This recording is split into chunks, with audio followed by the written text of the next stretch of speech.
Hello friends, welcome back to Janasamaya YouTube channel.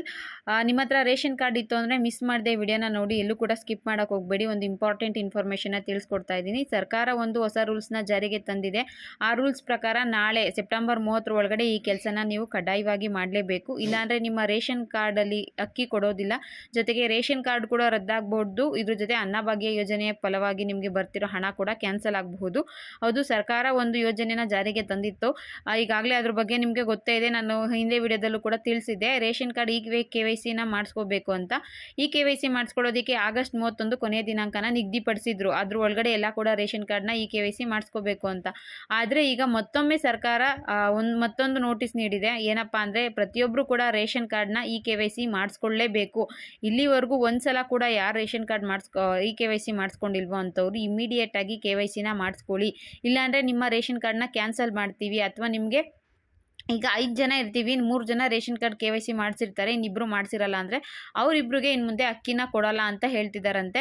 Ration card ಇರುತ್ತೆ ಅಂದ್ಕೊಳ್ಳಿ, ಎಲ್ಲರೂ ಕೂಡ ಹಳ್ಳಿಲೇ ಇರೋದಿಲ್ಲ. ಕೆಲವ್ರ ಮಗ ಅಥವಾ ಸೊಸೆ ಬೆಂಗಳೂರಲ್ಲಿ ಇರ್ತಾರೆ, ಅವ್ರು KYCನ ಮಾಡಿಸ್ಕೊಳ್ಳೋದಿಲ್ಲ, ಊರಿಗೆ ಹೋಗಿ ಮಾಡಿಸ್ಕೋಬೇಕಲ್ಲ ಅಂತ ಸುಮ್ಮನಾಗ್ಬಿಟ್ಟಿರ್ತಾರೆ. ರೇಷನ್ ಕಾರ್ಡ್ ಕೂಡ ಅಲ್ಲೇ ಇದೆ ಅಂತ. ಇನ್ನು 3 ಜನದ್ದು ರೇಷನ್ ಕಾರ್ಡ್ KYC ಆಗಿರುತ್ತೆ, ಇನ್ನಿಬ್ರದ್ದು ಮಾಡಿಸಿರಲ್ವಲ್ಲ ಅವರು.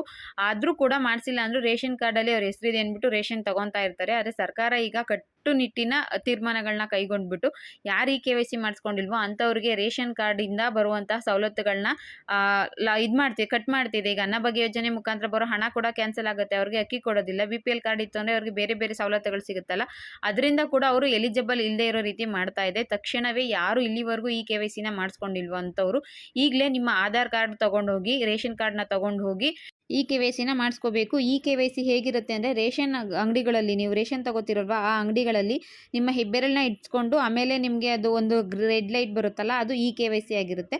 ತಕ್ಷಣ ಯಾರು ಮಾಡಿಸ್ಕೊಂಡಿಲ್ವೋ ಅಂಥವ್ರು ಇಮಿಡಿಯೇಟ್ ಆಗಿ ಮಾಡಿಸ್ಕೊಳ್ಳಿ. ಸರ್ಕಾರ ಈಗಾಗಲೇ BPL ರೇಷನ್ ಕಾರ್ಡ್ನ ಡಿಲೀಟ್ ಮಾಡೋದಕ್ಕೆ ರೆಡಿ ಆಗಿದೆ. ಒಂದಷ್ಟು ಲಿಸ್ಟ್ ಕೂಡ ರೆಡಿ ಮಾಡ್ಕೊಂಡಿದೆ. ಯಾರು KYC ಮಾಡಿಸ್ಕೊಂಡಿಲ್ವೋ ಅಂಥವ್ರನ್ನ ಡಿಲೀಟ್ ಮಾಡ್ತಾರೆ. ಇನ್ ಕೇಸ್ ಏನಾಗುತ್ತಪ್ಪ ಈ ವಿಚಾರವಾಗಿ ಅಂದರೆ, ಯಾರೋ ಒಬ್ರು ಡೆತ್ ಆಗಿರ್ತಾರೆ, ಅವ್ರು KYCನ ಮಾಡಿಸ್ಕೊಳ್ಳೋದಕ್ಕಾಗಲ್ಲ. KYC ಮಾಡಿಸ್ಕೊಂಡಿಲ್ಲ ಅಂತ ಅವ್ರದ್ದು ಡಿಲೀಟ್ ಮಾಡ್ತಾರೆ. ಹಾಗೆ ನೀವು ಬದುಕಿದ್ದು ಕೂಡ KYC ಮಾಡಿಸ್ಕೊಂಡಿಲ್ಲ ಅಂದರೆ ಇವರು ಸುಳ್ಳು ಹೇಳಿ ರೇಷನ್ ತಗೊಂತಿದ್ದಾರೆ ಅಂದ್ಬಿಟ್ಟು ಅವ್ರದ್ದು ಡಿಲೀಟ್ ಮಾಡ್ತಾರೆ. ಇಲ್ಲಿ ಡೆತ್ ಆಗಿರೋರ್ದು ಡಿಲೀಟ್ ಆಗುತ್ತೆ, KYC ಮಾಡಿಸ್ಕೊಂಡಿಲ್ಲದೆ ಇರೋರ್ದು ಕೂಡ ಡಿಲೀಟ್ ಆಗುತ್ತೆ. ಒಂದೇ ಮನೆಯಲ್ಲಿ 2-3 ರೇಷನ್ ಕಾರ್ಡ್ ಮಾಡಿಸ್ಕೊಂಡಿದ್ರು ಕೂಡ ನಿಮ್ಮ ರೇಷನ್ ಕಾರ್ಡ್ಗಳು ಡಿಲೀಟ್ ಆಗುತ್ತೆ. ಸೊ ಹಾಗಾಗಿ ನೀವೇ ಹೋಗಿ KYCನ ಮಾಡಿಸ್ಕೊಳ್ಳಿ. KYC ಮಾಡಿಸೋದಕ್ಕೆ ನಾಳೆನೇ ಕೊನೆಯ ದಿನಾಂಕ. ಒಂದು ವೇಳೆ ನೀವೇನಾದರೂ ಮಾಡಿಸ್ಕೊಂಡಿಲ್ಲ ಅಂದರೆ ಖಂಡಿತವಾಗ್ಲೂ ನಿಮಗೆ ರೇಷನ್ ಕಾರ್ಡಿಂದ ನಿಮ್ಮ ಹೆಸರು ತೆಗ್ದಾಕ್ತಾರೆ. ಇವರು ಡೆತ್ ಆಗಿರಬಹುದು ಅಂತ, ಅಥವಾ ಇವ್ರು ಬೇಕು ಅಂತ ಮಾಡಿಸ್ಕೊಂಡಿಲ್ಲ ಅಂತಾನೆ ಡಿಲೀಟ್ ಮಾಡಬಹುದು. ಅದು ಬೇರೆ ಬೇರೆ ರೀಸನ್ಸ್ಗಳಿಂದ ಡಿಲೀಟ್ ಮಾಡ್ತಾರೆ.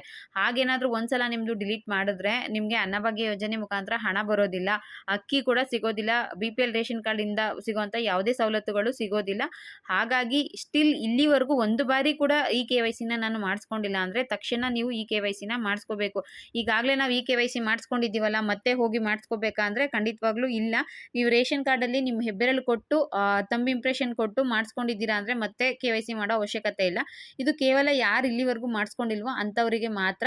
ಮತ್ತು ಇದು ಎಲ್ಲಿ KYC ಮಾಡ್ತಾರೆ ಅಂದರೆ, ನಿಮ್ಮ ಹತ್ತಿರದ ನ್ಯಾಯಬೆಲೆ ಅಂಗಡಿಗಳಲ್ಲಿ ಮಾತ್ರ. ನೀವೆಲ್ಲಿ ರೇಷನ್ ತಗೊತಿರೋ ಆ ರೇಷನ್ ಅಂಗಡಿಗಳಲ್ಲಿ KYC ಮಾಡ್ತಾರೆ. ಅದು ಬಿಟ್ಟು ಬೇರೆ ಎಲ್ಲೂ ಕೂಡ KYCನ ಮಾಡಿಸ್ಕೊಳ್ಳೋದಿಲ್ಲ.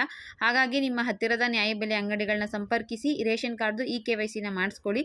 ಇದಿಷ್ಟು ಇವತ್ತಿನ ಇನ್ಫಾರ್ಮೇಷನ್ ಆಗಿತ್ತು. ವಿಡಿಯೋ ಇಷ್ಟ ಆಗಿರಬಹುದು ಅಂದ್ಕೊತೀನಿ. ವಿಡಿಯೋ ಇಷ್ಟ ಆಗಿದ್ರೆ ಒಂದು ಲೈಕ್ ಮಾಡಿ, ಶೇರ್ ಮಾಡಿ, ಮಿಸ್ ಮಾಡದೆ ಸಬ್ಸ್ಕ್ರೈಬ್ ಮಾಡ್ಕೊಳ್ಳಿ. Thank you for watching friends.